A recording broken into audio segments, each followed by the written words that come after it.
एक मुलाकात ऐसी शख्सियतों के साथ जिन्होंने दिया है अपने जीवन को एक नया मुकाम।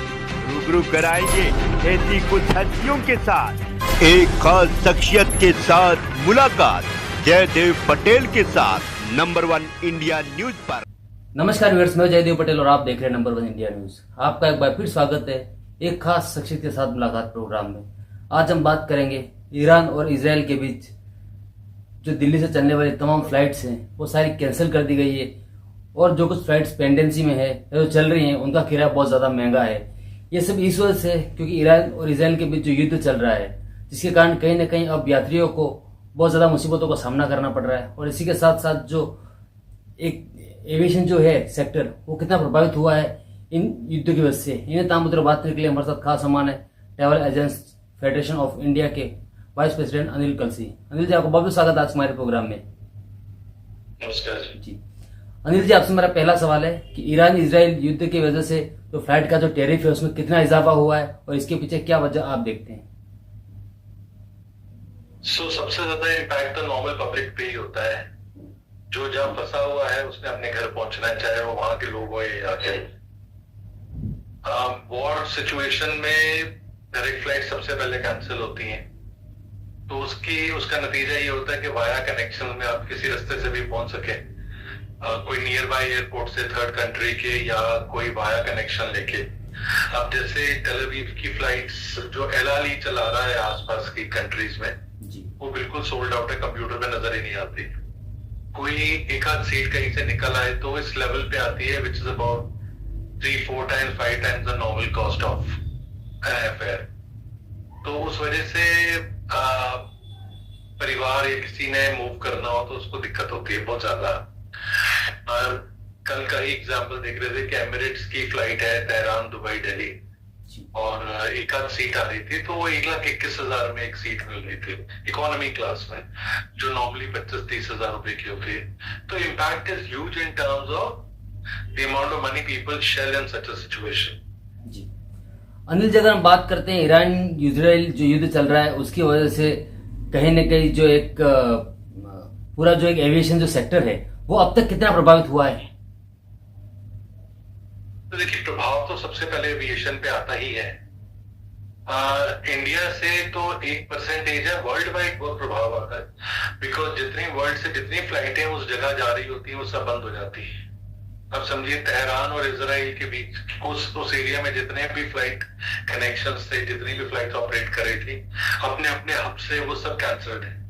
तो उस वजह से आप समझिए कि overall the loss is 100% for all the flights coming to these 2 countries. पहली बात तो ये हो गई। दूसरा ये है कि जिनके रूट उधर से हैं, ओवरफ्लाई करते हैं सपोज उधर से, तो उनको भी बहुत दिक्कत है, क्योंकि उनको कोई ना कोई डिटूर लेके जाना पड़ता है to keep their passengers and aircraft safe. जी तो ये दोनों इम्पैक्ट बड़े मेजर हैं। जी अनिल जी, एयर इंडिया ने भी कहीं ना कहीं जो ईरान युद्ध चल रहा है उसको लेकर के ये कहा है कि जो ईरान और भारत का जो एक रूट है उसमें कहीं ना कहीं एक पैसिफिक ऐसा कोई रूट है जहां पर थोड़ा सा एक अनसिक्योर वाला है, जिसके चलते उन्होंने अपना रूट जो है वो डाइवर्ट किया है और उसके बाद वो कहीं उड़ान भारत ला रहे हैं। तो ऐसे में जो रूट जो डाइवर्ट किया वो रूट कौन सा है, और ऐसे कौन से एयरपोर्ट्स हैं जहां से जो भारतीय हैं वो ज्यादातर कहीं ना कहीं इंडिया आना पसंद कर रहे हैं इस समय? ईरान से तो जो ऑप्शन मिल रही है वो एमिरेट्स की वाया दुबई, और एलान की कुछ फ्लाइटें चल रही हैं जो कि आसपास की कंट्रीज में, जैसे दुबई वगैरह, बट हमारे कंप्यूटर पे वो शो भी नहीं कर रही बिकॉज टोटली सोल्ड आउट हो जाती है फ्लाइट, तो सिस्टम पे नजर ही नहीं आती। पर अगर आप 3-4-5-6 दिन आगे देखें तो आपको फ्लाइट वेट लिस्ट में नजर आती है। अब उसमें जो सबसे ज्यादा प्रॉब्लम ये है कि वॉर सिचुएशन में आपको पता नहीं है कि कब कहां से एस्केलेशन हो जाएगी, एंड यू नो किस टाइम पे जो ये फ्लाइट है। तो आप आज खरीद की टिकट बैठ जाए 4 दिन बाद की, तो यू नॉट श्योर कि आप फ्लाई कर सकेंगे। ये तो ये है कि हमारी गवर्नमेंट बहुत प्रोएक्टिव है एंड नॉर्मली कोशिश करती है कि अपने जो रेजिडेंट सिटीजन्स हैं उनको एक विंडो दोनों कंट्री से लेके और अपने लोगों को वहां से निकाला जाए, and that has been a very important sort of support from the government of India. तो उससे क्या होता है कि स्टूडेंट्स और और लोग सब तो इतने पैसे खर्च नहीं कर सकते घर वापस आने, जी। तो उनको बहुत सपोर्ट मिल जाता है, उनको फ्लाई करा देते हैं। But at the moment in the situation जो आज प्रिवेल करती है, तो मुझे तो लगता नहीं कि शायद वो विंडो भी in the very new future हमें मिल सकेगी। जी अनिल जी, क्या ईरान युद्ध और इसराइल के साथ चल रहा है, उसको लेकर क्या सऊदी अरब और दुबई की जो उड़ान है उस पर भी कुछ इम्पैक्ट पड़ा है? अभी तो नहीं पड़ा है जी, क्योंकि ये जो सेगमेंट, जो एरिया है जो हमारे हिसाब से डिस्टर्ब है, वो बहुत छोटा सा है। इसराइल भी छोटी सी कंट्री है, ईरान का भी हमारी कोई बहुत ज्यादा फ्लाइट उधर से नहीं जाती है। तो मैंने कल एयर इंडिया से बात की थी, उनका ज्यादा impact Tel Aviv flight cancel होने से है। वो कहते हैं कि हमने कोई मेजर चेंज नहीं किया है। मैंने उनसे ये भी पूछा कि आपका कितने टाइम का फ्लाइट में फर्क पड़ रहा है जो यूरोपियन फ्लाइट्स हैं, तो कहने लगे fortunately for us we are in the safe zone, तो उनका कोई खास फर्क नहीं पड़ा उनकी फ्लाइट्स।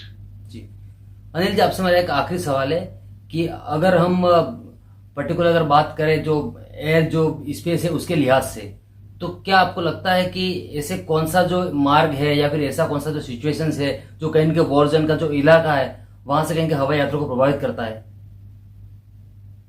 बड़ी स्ट्रेट फॉरवर्ड बात तो यह है कि इस टाइम वर्ल्ड में कोई भी एयरलाइन अपने एयरक्राफ्ट या पैसेंजर को रिस्क पे नहीं डालते। Commercial gain is very limited in terms of कि कितना लॉस हो सकता है। तो कोई भी एयरलाइन कुछ भी कर रही है इंटरनली, बट ये इंश्योर कर रही है कि बड़े सेफ एरिया से जा रही है, चाहे वो कहीं की भी एयरलाइन है। मतलब हम तो ये कह सकते हैं कि इवन मिडिल ईस्ट की एयरलाइन है या जो यूरोपियन कैरियर्स हैं जो इस एरिया में फ्लाई करते हैं, वो 5-10 minute 15 minute left right fly कर लेंगे, इन कंट्रीज के ऊपर से नहीं जाएंगे। तो for all practical purposes the aviation industry is more secure than anything else in the world today. But हाँ, उन कंट्रीज में जो फ्लाइट जाती थी वो जरूर इम्पैक्टेड है, और वहां जो लोग हैं वो जरूर इम्पैक्टेड है। अनिल जी, आपने हमारे लिए समय निकाला और महत्वपूर्ण जानकारी हमारे साथ साझा करी, उसके लिए आपका बहुत बहुत धन्यवाद। Thank you so much.